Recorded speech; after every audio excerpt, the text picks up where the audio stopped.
The place looks like a million in singles. Looks beautiful. Nice. You guys a few behind you. Oh, you gotta watch out. We're gonna. Thank you for using the leash. Get the dog after I come by. Truer words have never been spoken. No fines today. One last comment. I do want to thank Bob for all the help he gave me getting this thing done. I was happy about it. Yep.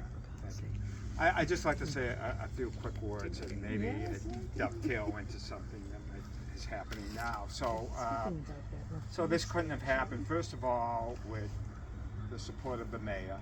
And the mayor most of the time lets us do what we think is right for the town. Very little interference from the mayor most of the time.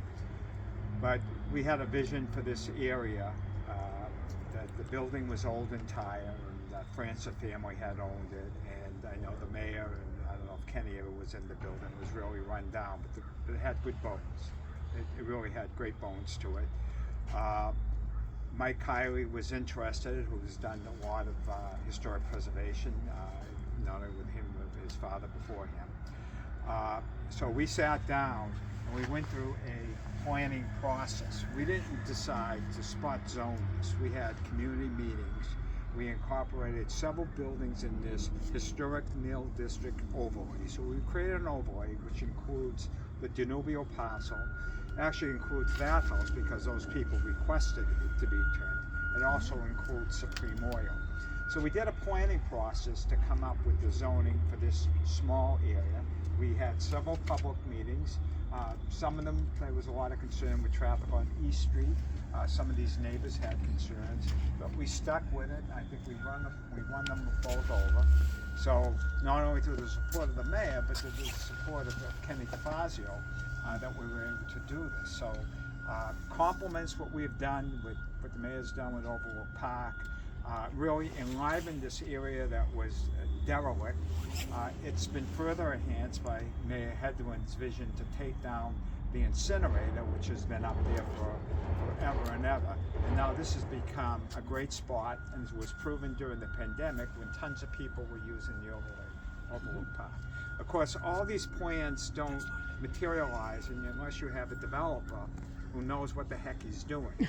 And we're lucky we got Mike Kiley, who has done historic preservation in the past and knew what he was doing. And he probably went through hell to get the feds to approve all of this stuff. But he's got both state, federal tax credits to make the economics of this work. And 10 of the units, always 10% of the units in here are affordable as well. So all around, I think it's a great project. And I thank you guys for being the team with us on this. Mayor? So I grew up not far from here, but then I lived for quite some time just on the other side of the river here, and would go out for a walk. I used to take my neighbor's dog out for a walk, and some of my staff might be amazed to hear that because they question my love of dogs. But I used to walk through here when it was Francer and the incinerator site, and the old landfill, and so I know a little bit about the history. And when I became mayor, we already had capped the landfill. We had hoped that at some point we would have the luxury of taking down the incinerator.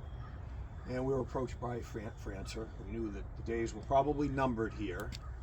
He had reached out early in my term, and then he sort of backed off.